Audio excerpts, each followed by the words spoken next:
Welcome to Hollywood.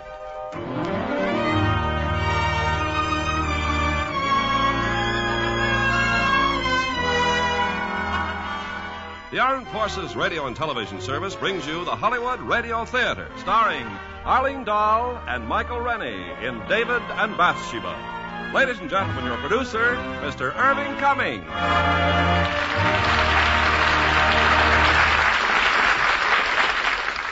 Greetings from Hollywood, ladies and gentlemen. In the second book of Samuel, we find the story of David and Bathsheba. It's a tremendous drama of intrigue and a great love between two defiant people that brought the wrath of God upon them. And as our stars of this epic drama from 20th Century Fox, we have glamorous Arlene Dahl and that fine artist, Michael Rennie. Now, Act One of David and Bathsheba, starring Arlene Dahl as Bathsheba and starring Michael Rennie as David.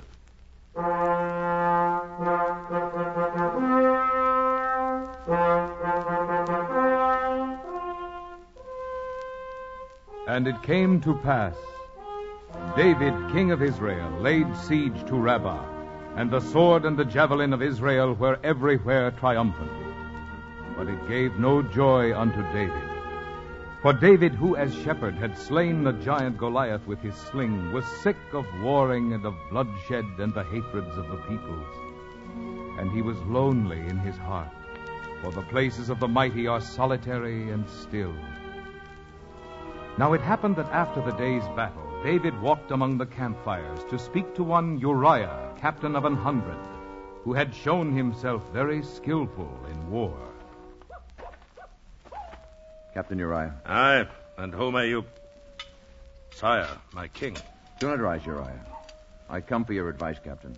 I am only captain of 100, sire. After today's bravery and skill, you are captain of 1,000. Sire. You are close to the men, Captain Uriah.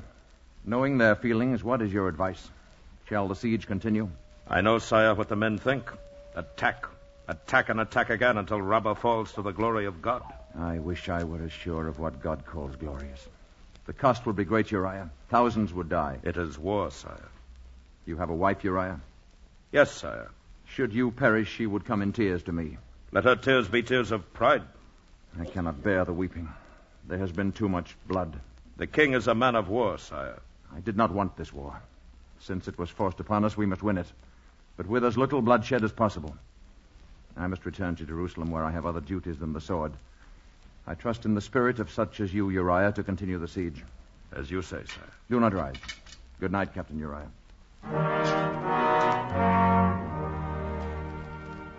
And David went back to Jerusalem, where more heavy than his sword and armor was the crown of Israel.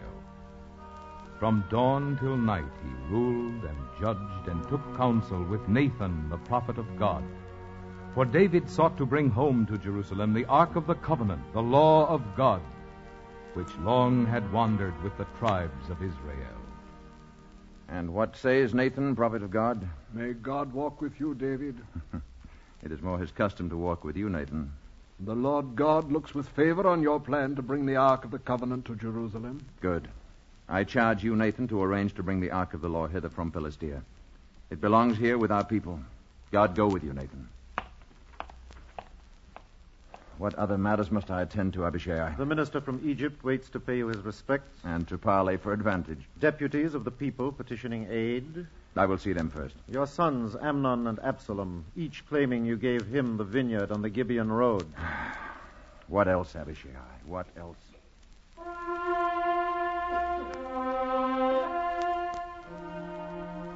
And always in the dim of night, David the king lay alone in grief and loneliness. For a heavy weight burdened his soul, and he was desolate. O Jonathan, thou wast slain in thine high places. I am distressed for thee who wert like unto my brother. Over all Israel did David rule, but the people loved him not. For who was he but a shepherd lad? When Jonathan, son of mighty Saul, should rule, were Jonathan not slain in battle. And so the people knew not David's greatness, no, nor his deep grief and loneliness and anguish. And it came to pass that David rose from his bed, hearing music in the evening, and walked upon the terrace of his house. And lo, beneath the moonlight he saw a woman bathing on a roof among her handmaidens, and she was most beautiful to look upon. And David inquired after the woman, and sent for her, and brought forth wine, and felt not alone at last. And so incline thy ear and heart to me, O daughter of Jerusalem. You should not laugh, sire. It is very pretty. It is only a song. I have heard that the king makes excellent songs. And I have heard nothing of so near a neighbor as you are. Bathsheba, they call you? Bathsheba I am. Bathsheba. You are not eating, Bathsheba. I supped earlier, sire. It is my custom when I am alone. Then you are not always alone. Not always, but very much. I am a soldier's wife. Soldier's wife. Perhaps I know him. He is captain of 100. Uriah the Hittite. I made him captain of 1,000 before I left Rabbah. Then I will see him less than ever. Do you despise the king who keeps your husband from your side? The king does what he must. This war was not his choosing. The king's needs are the people's. Not all of them.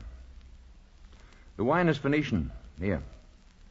I find it mellower than ours. It has the blandness of the sea air. Have you ever visited the coast? No, sire. For many years I lived among the Philistines, enemy though they were. I know. Otherwise you might have died at Mad Saul's hand. Oh, there are not many who admit that and excuse me therefore. What could you do but flee? If Saul sharpened his great spear for you in jealousy. Thank you, Bathsheba. Has Uriah been away for long? We have been married 7 months. Of that time, we have had 6 days together. But Rabbah is close. The men can come home often. Uriah places his duty high. 6 days. A poor return on the hopes of your betrothal. You were generous indeed not to hate me. I had no hope, sire. The first time I saw Uriah was on my wedding day when my father brought him to our house. Not before. And 6 days is the total of your love. Of our marriage, sire. Forgive me, Bathsheba, but perhaps you do understand the loneliness that has pressed me to send for you. My understanding is not necessary, sire. Why not? You are the king. Is that all, Bathsheba? Forget that I am king and think of any man who would be content with such an answer. I ask you, Bathsheba, is that all? The king is a man of war. His hands bruise my arms. Forgive me, but also answer me. What answer is there? You have sent for me, and I have come. In Egypt, where the Pharaoh takes what he commands, that would be enough. But even if I had the right, I would not use my power to take what is not freely given. I know that David is just and human. Then know, too, Bathsheba, that I said nothing until you told me that there was no love in your marriage. You told me, and so did Uriah himself, whose dream of glory is his wife in tears. He is a soldier. He is a fool. He can find only 6 days in 7 months to spend with you. Does he not know, the fool, that man's last solace and comfort is woman, until he turn at last to God? But his beloved is war, and the perfume of his beloved is the stench of death. And who, O king, is your beloved? I am David, the king. I live only for my people. At least Uriah is happy with his choice. You had better go, Bathsheba. Why do you choose suffering, David, my king? Go and be thankful that I am not Pharaoh. It is the king's will. Good night, sire. Bathsheba. Yes? Good night. God go with you. As he walks with you. Good night, sire. Oh, come with me from Lebanon, my well-beloved. Thou hast ravished my heart, my well-beloved, and I am lonely. David, Michael. the woman is gone.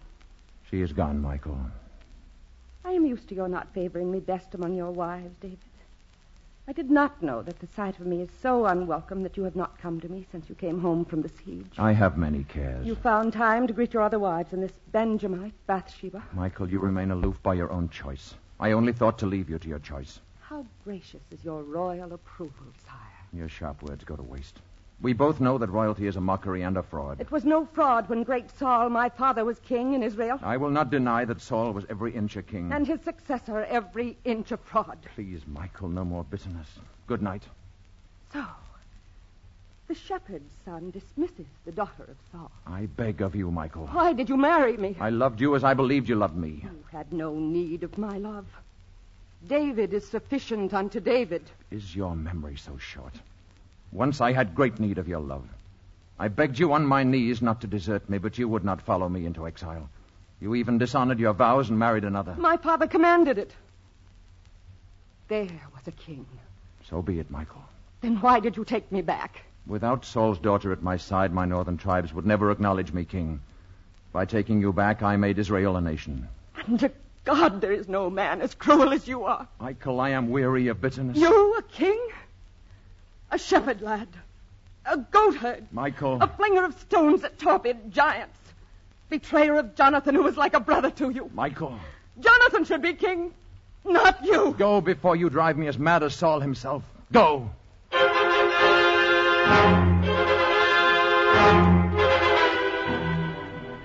And for a week, David ruled by day and grieved alone by night for the lost Jonathan and for his own soul.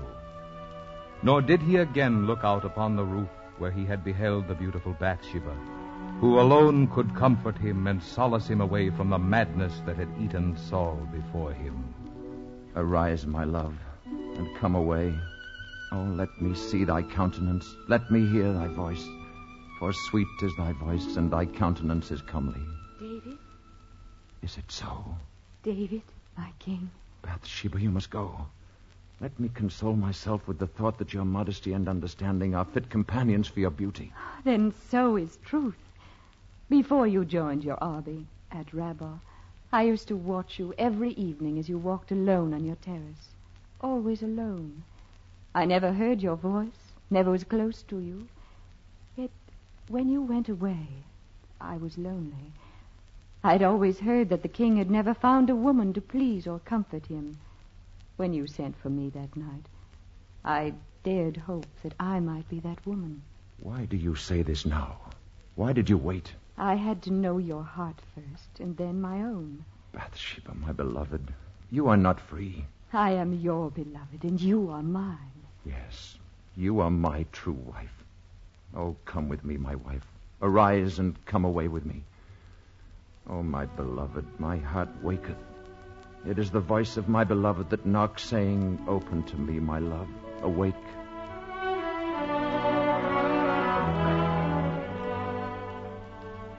And David was comforted by Bathsheba, and laughter and gladness came into the heart of the king, and he was alone no more. Except he walked not with his God, for though David knew it not, his God had forsaken him, for he and Bathsheba had broken the sacred law of Moses. And David took Bathsheba away from Jerusalem, and was happy with her in the meadows where he had been a shepherd lad. Oh, we cannot lie here dreaming in the grass like children. You must get back to Jerusalem, David. Another day. And another, and another. Oh, I know you. This is where I was a boy. Tell me about Goliath. At 12, I had killed wolves with my sling. At 13, a man. No one else would go against Goliath. I had to kill him. It was war, David.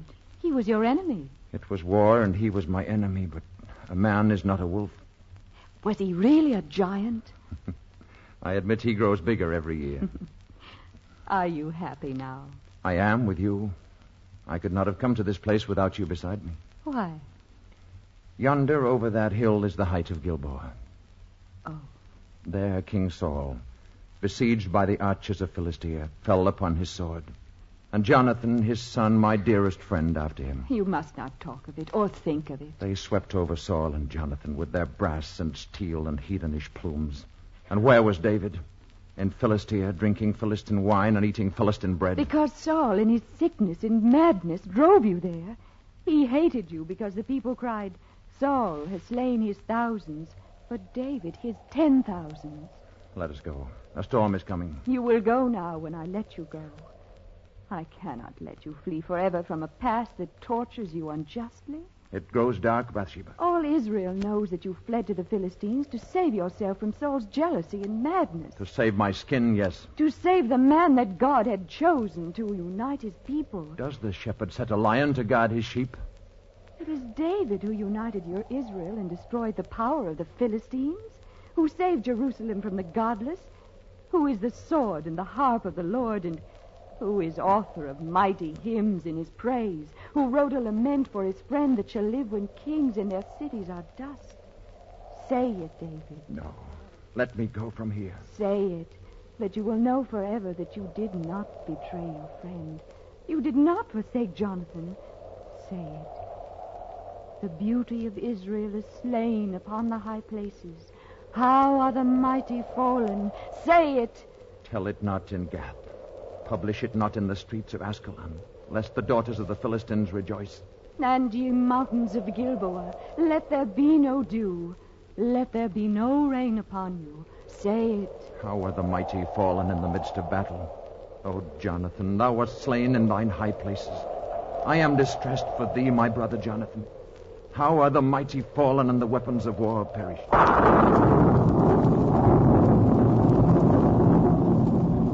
Are those the words of a man who betrayed his friend? How good you are. I will, More than wife to me. I will not let my lord walk in solitude and pain. There are some places where you cannot follow. Do you doubt my love to think I would be afraid? I could ask too much of your love. If you are lost, I am lost with you. If you walk in darkness, I walk beside you. If your head sinks down into death, I will go down with you to Sheol. You are my wife. David. What is it? You're trembling, Bathsheba. Oh, it is cold. It is the wind. It is wrath. Come away from here, Bathsheba.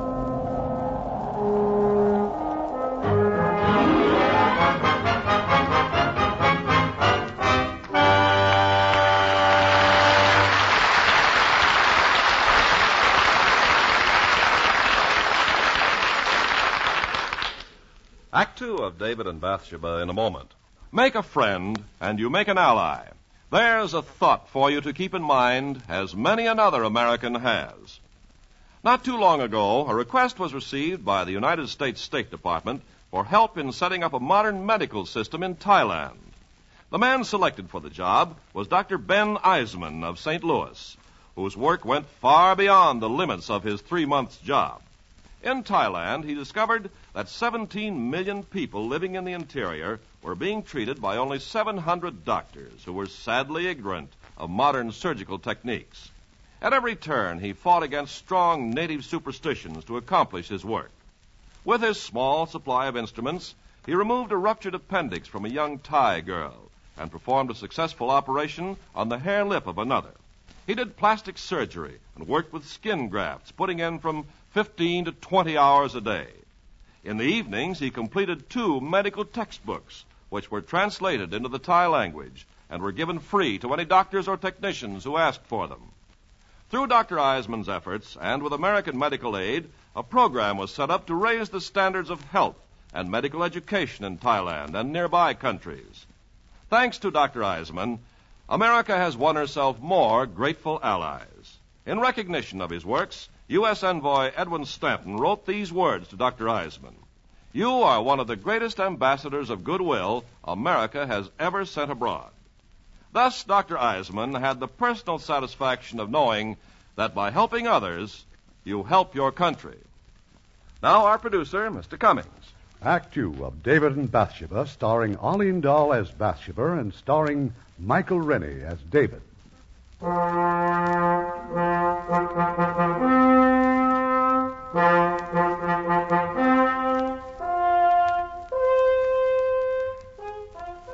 Now swift messengers on horses came to David with rejoicing to say that the ark of God, the scrolls of the law, were approaching Jerusalem from Philistia.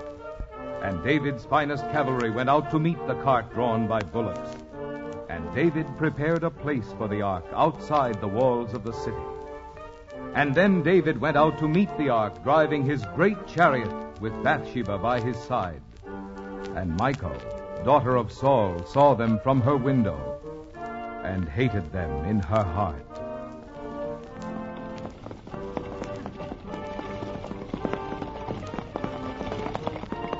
There it is, Bathsheba.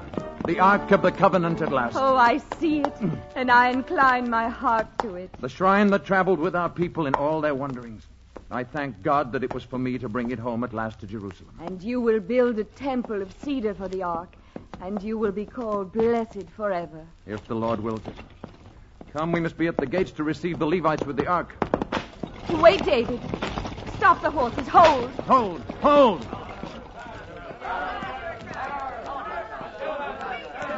That crowd, David. Why do they pursue and torment that woman? Why? I cannot say.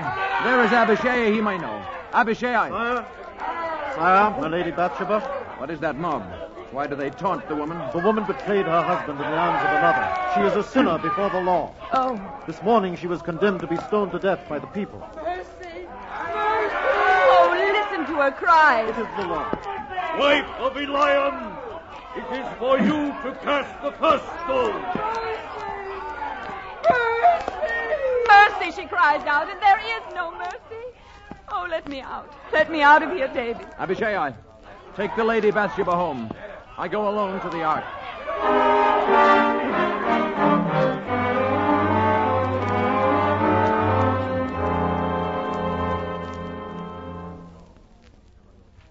Behold, David, the Ark of the Covenant.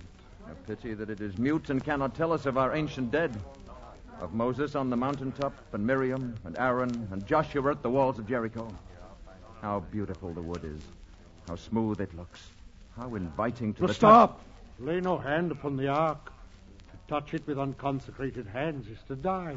As you say, Nathan. As it is, David. So be it. All right, you soldiers. Gather up the poles of the Ark on your shoulders and carry it into the city. Careful! Careful! It's falling! It's falling! No, do not touch it! Stop the soldier! Stop him!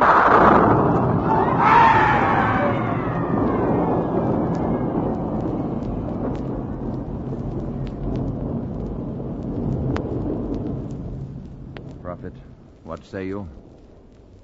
The young... Let all here now take heed. It is an omen. The time is not ripe for the entrance of the Ark into the city. Let a tabernacle be erected on this spot outside the walls. Let the Ark remain here until the mysterious wrath of God is appeased. So be it. So let it be.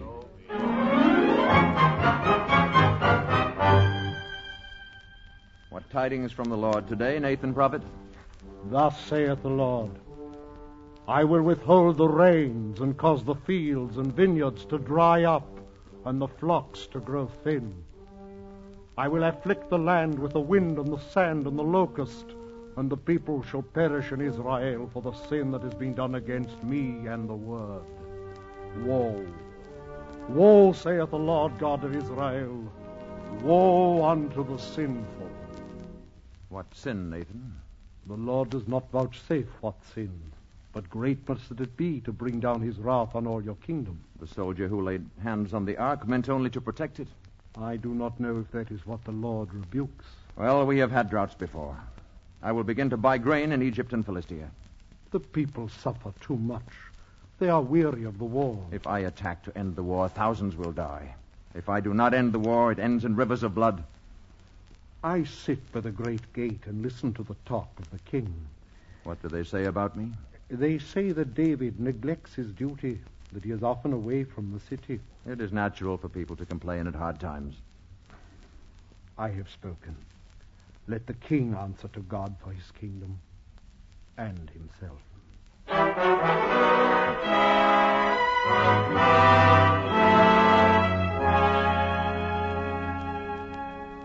And what else did Nathan say to you in Jerusalem today? The people are muttering that David is too often away from Jerusalem.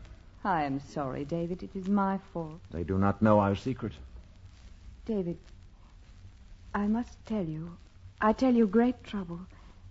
Our secret cannot remain secret long now. Why? Who knows? You will have a child by Bathsheba, the Benjamite, who is wife of Uriah. Bathsheba, my beloved. Please, no tears. You bring me only joy. I bring you the anger of your people. For a while. What man would not be happy to learn that his wife will give him a child? I not your wife. You are my only wife. No tears, my beloved, and no fear. Oh, I'm not afraid. No. My tears are for my child who will never see light. You will not die, Bathsheba. You saw them stone the woman at the walls. Her sin was the same as mine, and there was no mercy for her. They would never dare. I am king of Israel. Israel has had kings for 50 years. They have had the law of Moses for hundreds of years. Then I will give them their kingdom. We will flee into Egypt. You dream a hopeless dream. Your life is marked out on a certain course. Even you cannot change it, for it is God's design. If I sent for Uriah, told him everything, how it is between us... I know what he would say. Yes. Honor is everything. For the sake of honor, blood must flow, lives must be squandered or ruined, humanity denied.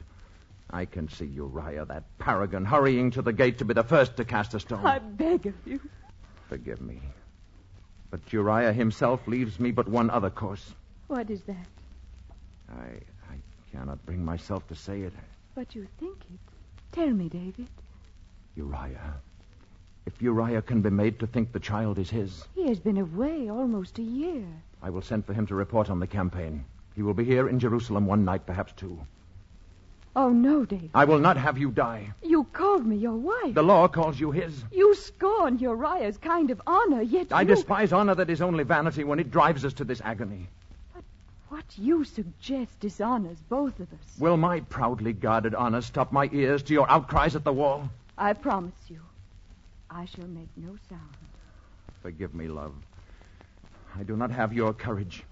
I cannot face the thought of your death, and such a death. I will send for Uriah in the morning.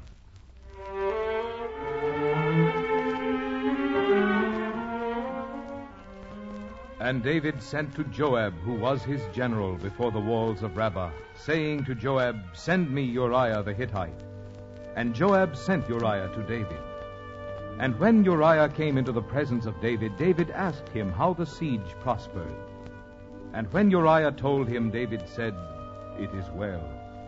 And thou hast earned the comfort of thy house and of thy wife, Bathsheba." Good night, Captain. Rest you well. A question, sire. Yes. About the war. Yes. Will we attack and end this war at once? No matter what the cost in blood, Uriah. The men are willing to risk death to end the siege. I am unwilling to risk 10,000 deaths. The men are restless. I will not order an attack. But if you do, will you tell Joab one thing, to set Uriah in the forefront of the hottest battle? It is all I ask, sire. I will consider it, Uriah, if we attack. My thanks, sire. Go. Go to your Bathsheba. She waits for you.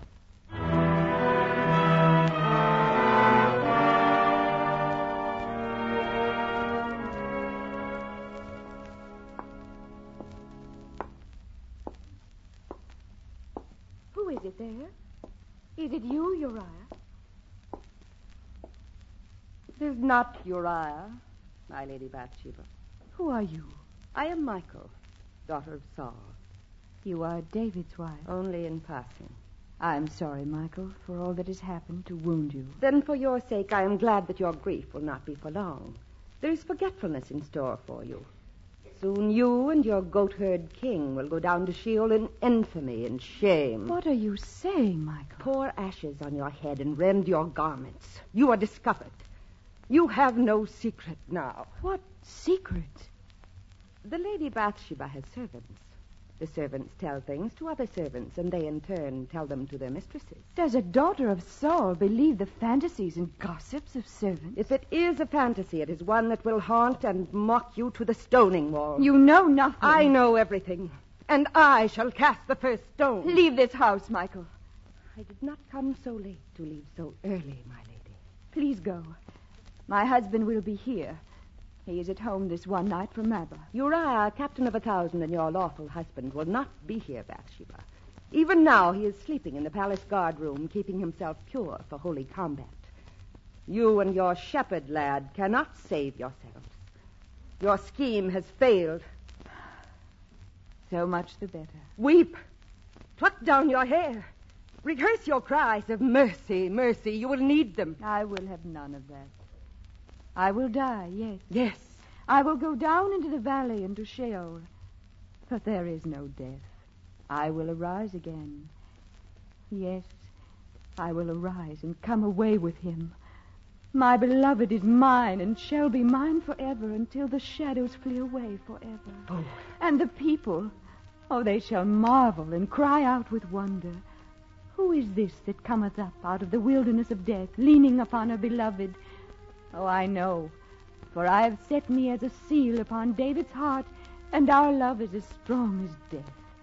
Whereas jealousy, poor Michael, is as cruel as the grave that hath no tears upon it. And I pity thee, poor Michael. Pity? As David pities you and hates you not. How do you know? The words I say are words he taught me. This goatherd, this shepherd lad, grown up, you so pretend to scorn. David does not hate me. He has no hate to hate you with. Oh, God, forgive me. You have not sinned. God, forgive me. I have told your secret to the priests of Israel and to the whole temple. Forgive me, Bathsheba. Forgive me. Stand, Michael. Go in peace. And for your own soul's sake, throw not the first stone.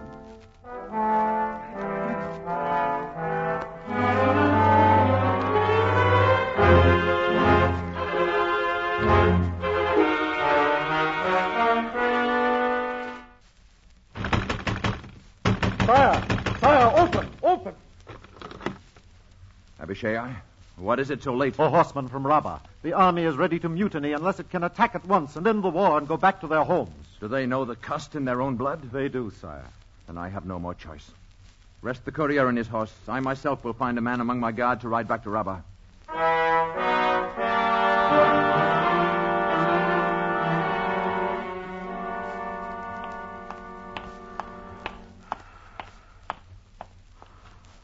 You, wake up. Wake up. Sire. Uriah, why are you here? Huh? Why are you sleeping in the guardroom? I sent you to your home. Your pardon, sire, but while Rabbah still stands in defiance of God's will, I cannot take the comforts of my house. Very well, then. I have work for you. I am your servant, sire. Ride to Rabbah with all speed. Tell Joab to attack at once with all the force he has. Sire? Make yourself ready while I prepare the orders. I beg of you. Go. Put also in the orders that Joab set Uriah in the forefront of the hottest battle. The best die first, Uriah. I ask it. It shall be as you say, Captain. Now go.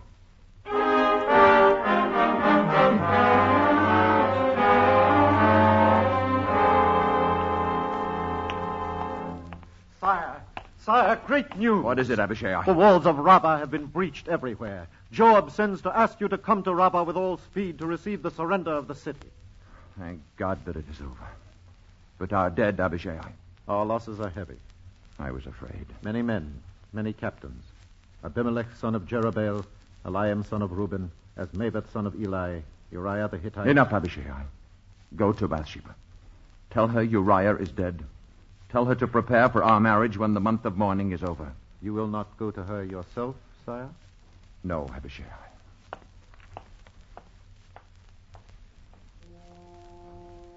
I am not guilty. He asked for it himself. As you are my judge and witness, oh God, I am not guilty. I am not guilty. God!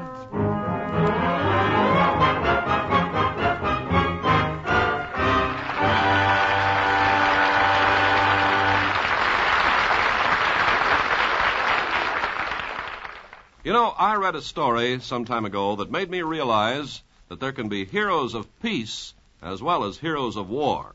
It was about a husky MP in Tokyo, named of Earl S. Whitney, Jr. He'd been supporting 2 war orphans, a Chinese and a Japanese, for 3 years on a private's pay. He took little Fan Tung, aged 13, under his wing first when the Chinese lad began hanging around the Tokyo base. Whitney rented a place for Fan Tung and took over the duties of a father. Then Hiroyama Chokichi, age 15, came along, and Whitney spread the other wing for him. For 3 years, he fed, educated, maintained, and clothed the pair. And then he took on a night job in a service club to earn some extra change. He needed it. His army pay was $111.90 a month, and he spent about $100 a month on his 2 kids. He called the boys Mickey and Jimmy Whitney and hoped that someday they'd all wind up at his home back in Southern California. But in the meantime, even though he was only a private in the Army, he was a real hero to those 2 war orphans. And it all goes to prove that such acts by you and your friends today are shaping our world of tomorrow. We pause now for station identification.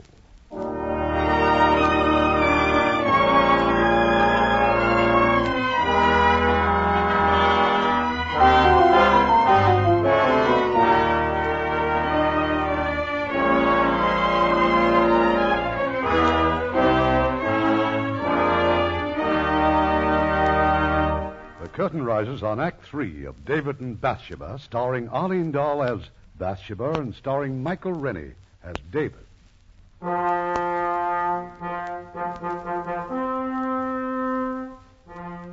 There was victory for Israel at Rabbah. And lo, the warrior king unharnesseth the buckler and breastplate, and weareth the garments of the bridegroom. The bridegroom cometh unto the bride, but their joy is covered with guilt. Bathsheba, my bride, David, how beautiful you are. I thought you had forgotten. Never. For these days and these weeks I've waited for some word from one who calls himself my lover, called me his beloved, but for some sign that his promises were not lies. Lies, Bathsheba. Beloved. Why, if you loved me, have you avoided me? Why have you left me alone in darkness and ignorance, to lie awake night after night with all my fears and doubts? You know that I was called to Rabbah. It was more than a week since your return. Bathsheba, this is not the time for bitterness. This is our wedding day. There will be no wedding. They are waiting, Bathsheba. Let them wait forever. If I have deserved somehow your displeasure... Displeasure? Or worse, the wedding must still take place. You know why. If our marriage is only to be an act of charity from my king, I will rend my veil and not go out. If I have lost your love, tell me, and I will leave Jerusalem and trouble you no longer. I am not a beggar. Beloved, it is I who beg. I beg your patience. I entreat your love, and if you love me, I beg you, say no more. Say no more. If you cannot believe in my love, believe. I beg you in my solitude. Do not, I beg you, leave me to loneliness and guilt as Michael did once. Bathsheba, my bride, my wife. David, my husband. The bride cometh now unto the groom, but the vows are like ashes on their lips, and all dust is their passion. More bitter than gall and aloes is their rejoicing. For lo, now the time of the wolf is at hand in Israel. He howleth at the very gates of Jerusalem. The rain falleth not, neither doth the river flow, but drieth to nothing in its bed. The wind is sick, and withereth the wheat. It shaketh the barley, and the grain is black upon the stalk. The ewe and the ram sink down in the meadow. The goat perisheth upon the hill. The whirlwind cometh out of the sun. For the Lord God is vexed, and hath no pity on his children.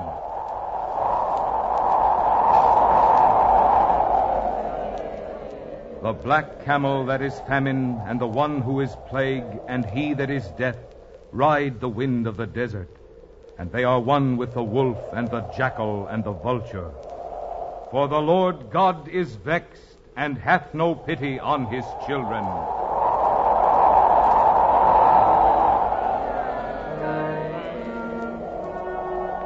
In Israel, in Jerusalem the city, in the palace of David who is king, a child is born, but to the same end as the ewe, the ram, and the goat.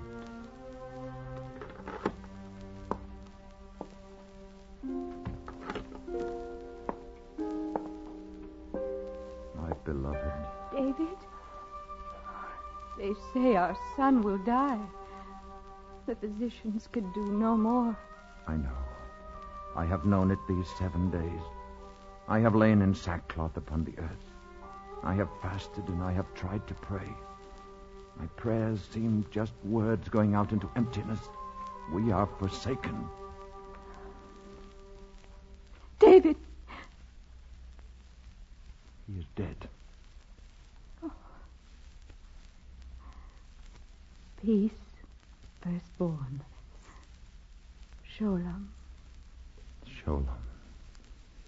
Peace.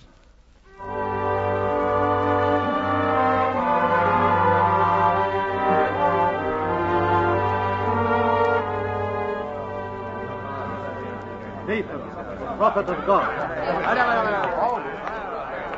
Who are all those with you, Nathan? The people, David, muttering for redress. They have cause?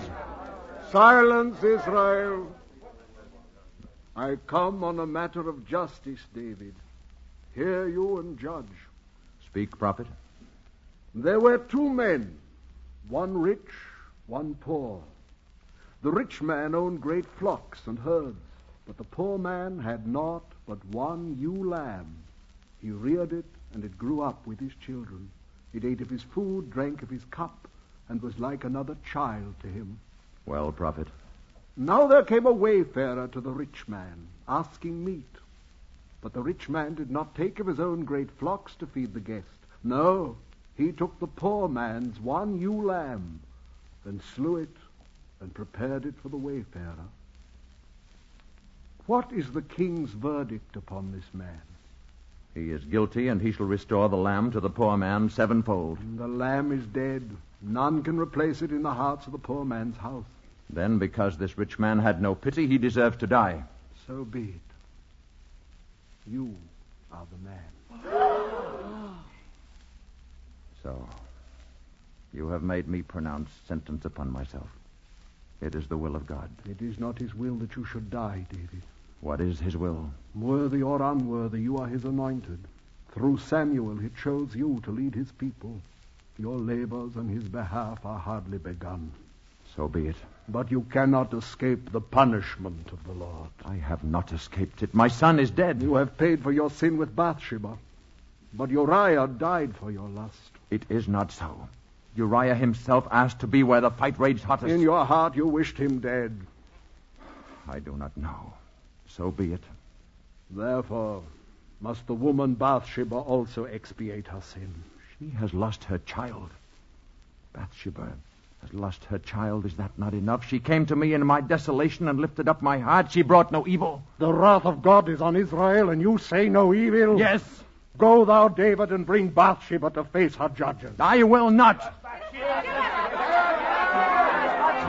is the law. No. It is the law.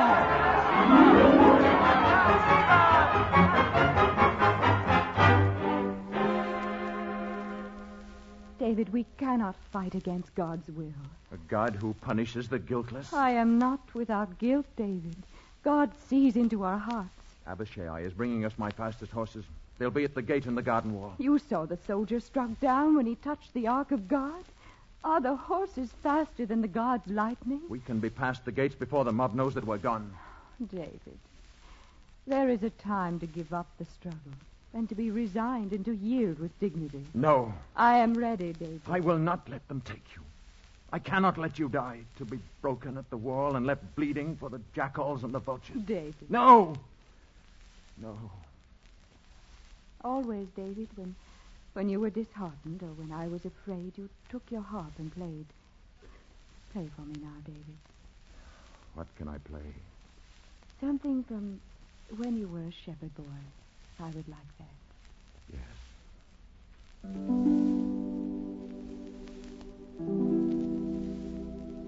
The Lord is my shepherd. I shall not want. He maketh me to lie down in green pastures. He leadeth me beside the still waters. He restoreth my soul. He leadeth me in the paths of righteousness for his name's sake. Yea, though I walk in the valley of the shadow of death, I will fear no evil. For thou art with me. Thy rod and thy staff, they comfort me. Thou preparest a table before me in the presence of mine enemies. Thou anointest my head with oil, my cup runneth over. Surely goodness and mercy shall follow me all the days of my life, and I will dwell in the house of the Lord forever. and I will dwell in the house of the Lord forever. Thank you, David. I was an ignorant peasant boy with no one to teach me about God. But you knew. I saw him in the hills and in the trees and in the birth of lambs. I felt his mercy when the spring broke the grip of winter, when the cool wind came after the heat of day. I lost that God in the lights and noises of the cities, in the quarrels and the scheming of the ambitious and the mighty. Now Nathan has found him for me again. But he is not the God of my innocence and my childhood. He is a God without mercy. No, David. A God who thinks only of his justice. Justice! And so you must die. Oh, David, it hurts me more to see you suffer uselessly than ever the stones can hurt me. Hold me, my beloved, in your arms once more. Bathsheba, my love, my undefiled. Hold me a little longer before we go out and tell the soldiers that I am ready. The soldiers? A guiltless soldier trying to save the ark is struck down by this God of mercy? These are our last good moments together. Be at peace. Forgive me. How does it go? Your verse. My beloved is mine, and he is mine forever until the shadows flee away. And the people shall marvel and cry out in wonder, who is this that cometh up from the wilderness of death, leaning upon a beloved? No, you shall not die. Because there is no death. I cannot believe that God will condemn a helpless woman for a crime not wholly her own. Stay here. I am still their king. They will not come for you if I'm not with you. Where are you going? I am going to the tabernacle outside the walls. If God is what you think he is, let him show it. Wait for me here.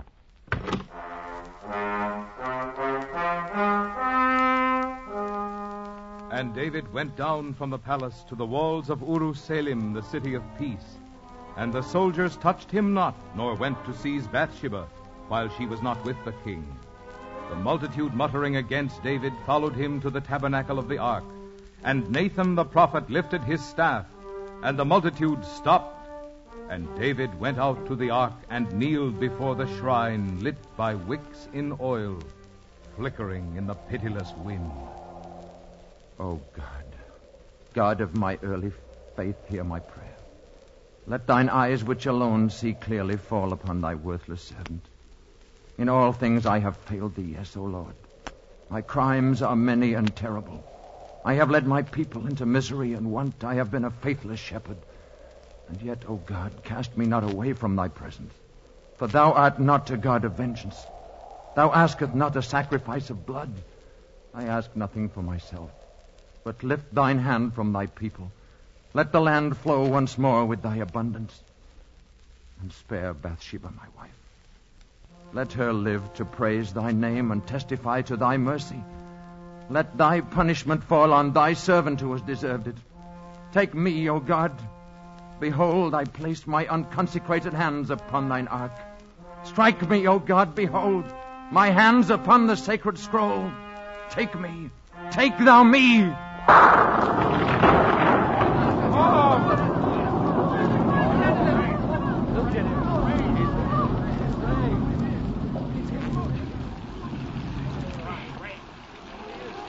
Rain.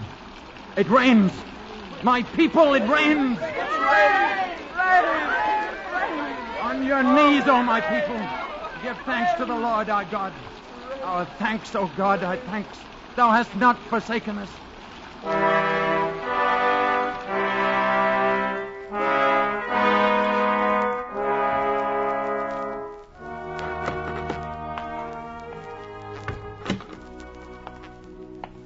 Bathsheba. David.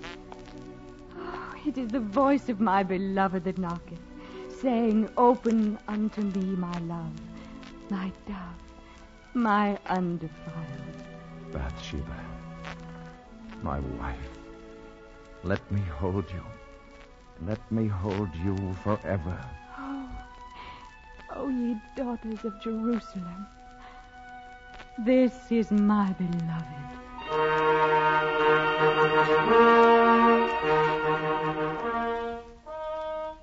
And David went in unto Bathsheba his wife, and comforted her, and she him. And the Lord did so forgive them that a son was born unto them, and they called his name Solomon the Wise. And here endeth the story of David and Bathsheba, and beginneth the book of Kings, and the song of songs which is Solomon's, and which his father David, the harp of God, did teach him. Selah.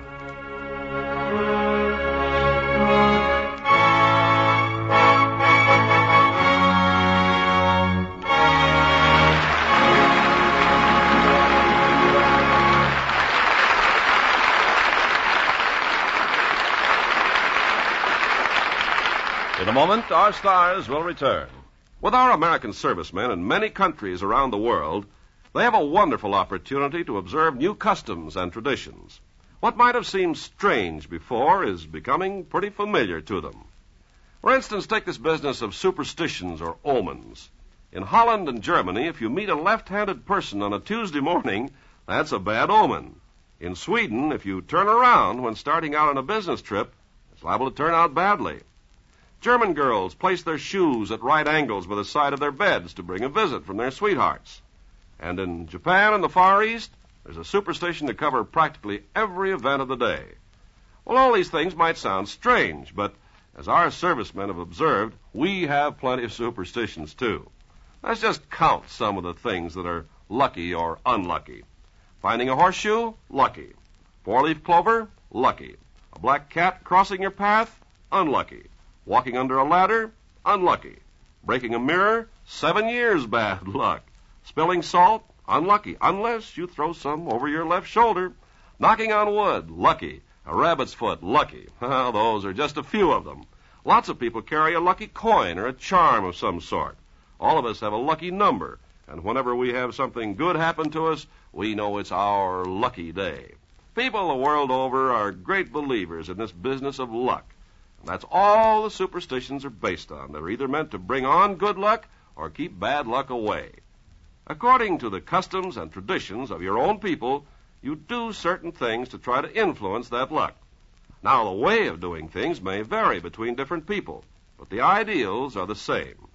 These customs are important to the people who follow them, and our servicemen are helping to maintain goodwill by observing the customs of other people in other lands.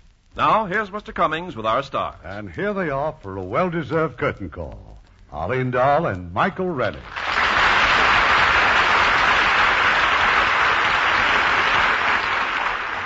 Let me tell you about next week's play. It's time for another of our 20 greats, and we've chosen one of our most wonderful stories we've ever presented. The story of a simple little peasant girl who has been an inspiration to millions. Song of Bernadette. And as our stars of this immortal drama from 20th Century Fox, we have one of the loveliest stars in Hollywood, Ann Blyth, co-starring with my good friend Charlie Bickford, who will recreate his original role. It was an unforgettable picture, Irving. Good night. Good night. Good night. It was a wonderful evening.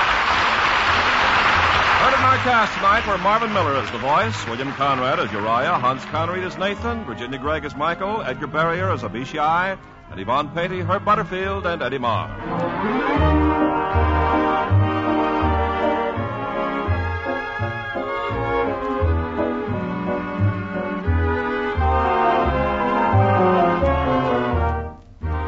Hollywood Radio Theater is produced by Irving Cummings. Our orchestra is directed by Rudy Schrager. This is your announcer, Ken Carpenter, inviting you to be with us again next week at this same time for another presentation of the Hollywood Radio Theater.